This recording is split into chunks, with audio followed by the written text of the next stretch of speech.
LG is finally changing things up, and that's a really good thing for the most part. Where will you land in this new, stylish brand that finally breaks away from the V's and the G's of the world? Well, this is Pocketnow, and I'm Joshua Vergara. What's going on, everybody? This is my review of the LG Velvet. Now, like many of you, my excitement over the LG Velvet was due to its skin-deep beauty. It's not to say that LG have made bad-looking phones over the last few years, it's just that they've all felt so familiar with each passing product. Now, with a totally new name and a new look, there's some excitement about the new branding. The Velvet is a fashion-forward device, complete with a slew of different colors. Mine is the Aurora Green, but I have seen that Illusion Sunset popping up for some of our other friends. Green is my jam, but I do feel a little bit of envy for that gradient version. LG's commitment to a flashier design continues with the camera module. Thank goodness we don't have another big rectangle or big camera hump. It's just nice to see a company try something different. LG calls this the raindrop camera design, and aside from the main sensor, it literally doesn't stick out much at all. In a lot of ways, the first glance of the LG Velvet is striking because it's subtler than many of the other phones we've seen in 2020. Keeping hold of the LG Velvet isn't too difficult, however, as a few choices led to an ergonomic handling experience. This 6.8-inch OLED Full HD Plus display is a little bit narrow and a little bit tall, making it easier to grip. Though a curve on the screen might not appeal to everyone, there is also a curve on the back, resulting in a really thin device that, to me, is a pretty radical change from the G and V line thickness. But there is just enough space for LG to include a couple of specific features. There is a headphone jack, and a convenient shortcut key that gives easy access to Google Assistant. You can even hold it down and talk to the assistant walkie-talkie style. Now, coming back to the screen, the one thing LG hasn't really been able to shake is this notch. Ultimately, it's not a big deal, but it's worth mentioning because in some apps it does still cut into the content. Also, for whatever reason, it's still not able to do face unlock. You'll have to rely on the fingerprint reader for your biometrics. But overall, the viewing experience is high quality and indicative of what LG has done in years past. This might not be a high refresh rate or high resolution display, but it's vibrant and enjoyable for all forms of media. So clearly from the outset, LG wanted to turn heads and keep the eyes on their new device.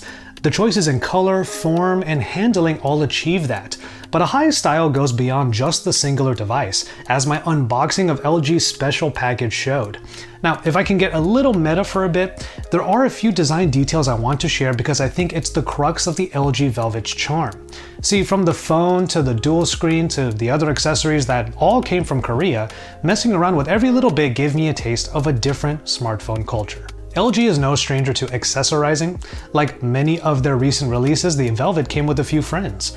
First off, there are a couple of cases that are overtly fashionable, including this red and black case that has a handle strap on the back. It's not the kind of case you'd see often in the States, and having been to Asia often, I know that this kind of style is way more common there. And it's a shame that we don't have more products like that in the West that are this fashionable. Unless you go seeking out the accessories for yourself, most smartphone experiences are largely utilitarian.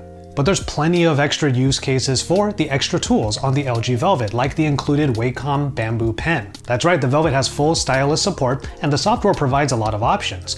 Buttons on the pen can help you write on a quick screenshot, bring you to QMemo to write up a note, or even get you to a coloring app if you just want to pass the time with a little bit of zen. The more I peel back the layers of the LG Velvet, the more obvious it is that LG is prioritizing functional style, which is exactly what this version of the LG dual screen is. Think back to my earlier remark that up until now, most LG and honestly most smartphone experiences in North America are largely utilitarian. LG's dual screen has always fit this description with its gray color and honestly thick profile.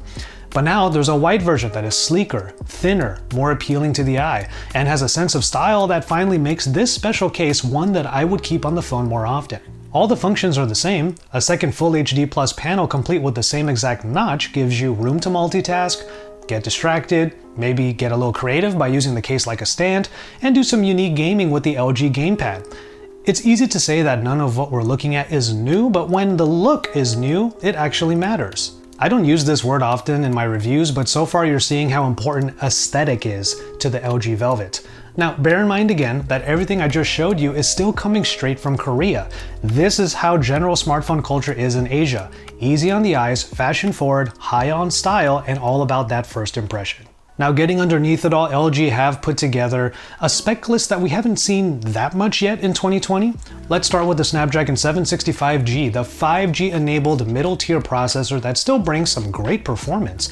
Strictly speaking about gaming, I was still able to get some high settings enabled in Call of Duty Mobile, so this is still a high performance chipset. 6GB of RAM and 128GB of expandable storage round out the performance stats. I haven't experienced any hiccups with my device, and it's clear to me that this overall configuration is really good for daily usage and maybe the occasional heavy use day. Yes, LG touts a 3D audio speaker experience, which actually doesn't sound that bad, but I wanted to focus on this headphone jack. While LG is finding new areas of brand identity and marquee features, it's the quad DAC that got put on the chopping block. Now, this might make a little bit of sense because audiophiles will have to go to LG's flagships to enjoy high-fidelity audio. But ultimately, it's still nice that there's a headphone jack on here at all. But one thing I do like is that LDAC and aptX HD are supported, so the general users who are into wireless audio will still get high-quality music and media. A quick word on the software. Okay, I know that it's a point of contention for some, including myself, but LG's UI has come a long way, and really my only problem with it is skin deep. I'd like some new icon designs, some updated animations, and just an overall tightening of the interface. The feature set is still high, but most of the options are tucked away neatly in their own page. And then a 4300 mAh battery is also pretty middle of the road, but it does a decent job of getting the LG Velvet to a full day of use. That is, if you're not going too crazy with the dual screen case. Obviously, powering two screens at once will significantly reduce total screen on time. But my main problem is, well, I already misplaced the little magnetic connector for charging the phone and the case together. But thankfully, wireless charging still works even when the dual screen case is on. Which brings us finally to the cameras, and unfortunately, I think this is where LG has departed from their previous releases the most. You need only look at the camera menu to see that a lot of different options you might expect are missing, in particular, manual video. Now, speaking strictly about the specs, the main sensor is a 48 megapixel shooter backed by an 8 megapixel ultra-wide and a 5 megapixel depth sensor. The front-facing camera is a 16 megapixel shooter capable of 4K video recording, despite having a really narrow field of view. So yeah, it could be a little bit wider, can't really fit too many other people in this 4K video, but at the very least I can use the dual screen case and it's just sturdy enough so that I can get the camera a little bit farther away by holding the lid. Feature inclusions like ASMR recording and 3D stickers paint a specific picture. The cameras are here for when the casual user needs to either capture some quick memories or just have a little bit of fun. But when taking the cameras at their base quality, we're just not seeing anywhere near the quality that we've come to expect from even LG themselves. The main energy was put into the selfie shooter and the main sensor, which does make some sense.